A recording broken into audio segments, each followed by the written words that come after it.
much inspiration did you draw from developments in biology, chemistry, things like that?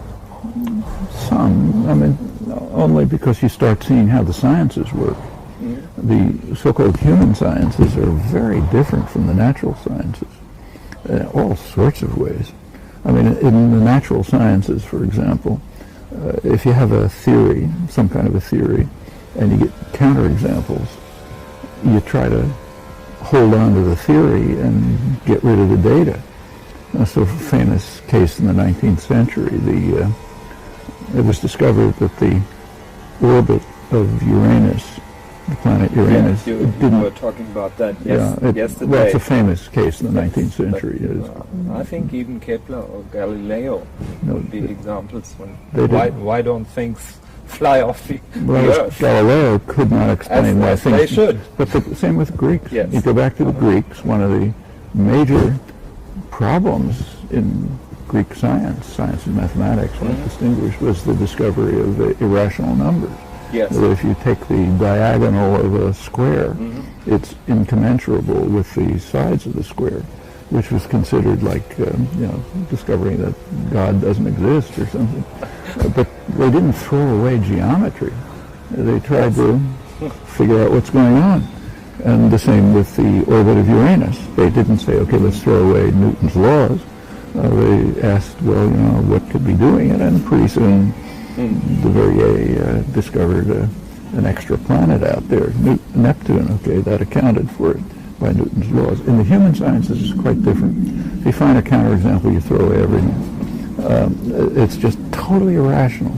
In fact, the whole dominant kind of inquiry that goes on into human behavior, from looking at ape languages to analyzing corpuses to misunderstanding generalizations, is completely different from the natural sciences, for not recent, back to the Greeks.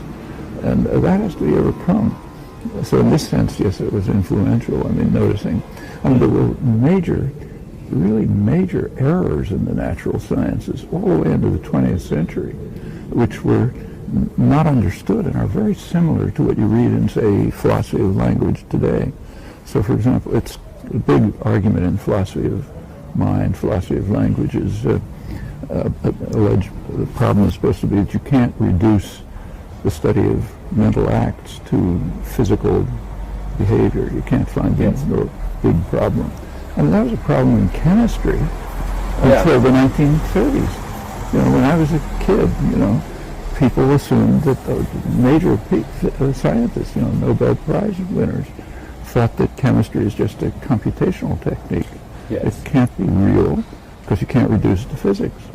Well, in fact, it's these little things you pen on blackboard and just calculating devices. It's a technique for calculating the results of experiments. Molecular theory of gases was treated the same way. Where's the molecules? Poincaré, one of the major scientists of the 20th century, said that we can't take the molecular theory of gases seriously. Who can see the molecules? But my take on Poincaré is he should have been the one to discover or to propose relativity. He pretty near did. He pretty much did. He was very close, but he didn't give it a realist interpretation. He gave it a positivist interpretation. It looks as if things were like that. And then Einstein came along and said, well, actually things are. And then, of course, he did more than that. He developed a mathematical theory of it. But even if you look at Einstein, immediately after Einstein's famous 1905 paper, Special Theory of Relativity, experimental physicists started studying it in Germany, where the main experimental physics was, and they refuted it. They experiment after experiment that showed it didn't work.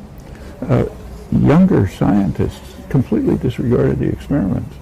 It was so obviously true that they didn't care what the experiments were. They just waited to find out what's wrong with the experiments.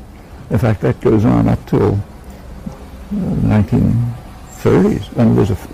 Read someday the correspondence between Max Born and Einstein. Max Born, famous physicist.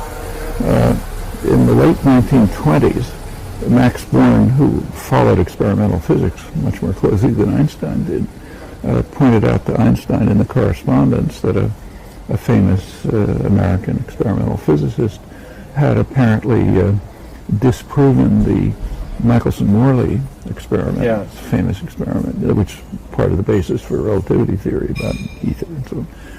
He said, look, he seems to have disproven it. And then the correspondence is quite interesting. Both Einstein and Born take it for granted that the experiment's wrong. And Born asks Einstein, do you think it would be worthwhile to go look closely at this guy's experiment and see what's wrong with it? And Einstein says, well, who cares or something. But and then finally, some years later, people redid the experiment and found there were statistical errors and so on. But that's typical of the sciences, as I say, all the way back to the Greeks. And a very sharp break from the human sciences. Anyhow, to get back to the chemistry case, what is not quite understood is that it happened to be true that chemistry could not be reduced to physics. It was true. And the reason it was discovered, physics was wrong. It wasn't until the quantum theoretic revolution took place that you then had a way of giving an interpretation of, say, the chemical bond, Yes. in terms of you gave a quantum theoretic explanation. In fact, Linus Pauling got the Nobel Prize for this in 1935. But until then, chemistry could not be reduced to physics. Unification turned out to be closer to chemistry than chemistry didn't change. Yes. Physics changed, and they were unified. It was never reduced. Couldn't be reduced, and very likely the same will be true about. A lot more was known about physics and chemistry than is known today about mental acts and the brain. Yeah. So the fact that they can't be unified, we don't know what that means. Could mean that all of neurology is wrong.